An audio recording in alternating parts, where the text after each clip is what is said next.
आप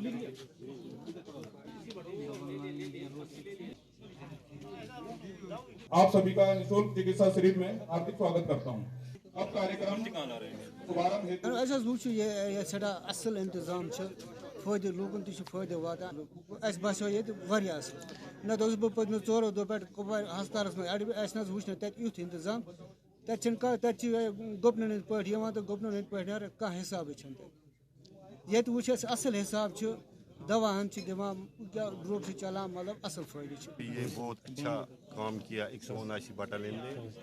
ये कैंप गांव में लगना चाहिए, लोगों का मुश्किलात दूर हो जाएगी, क्योंकि लोग दर दर के ठोकरें खा रहे अस्पतालों में, इसलिए ये गांव में लगना चाहिए। जनता की सुविधा के लिए ऑर्गेनाइज किए जा रहे हैं। ये पहली सीरीज़ में सबसे पहला वाला है, और जगह भी 4-5 जगह और किया जाएगा।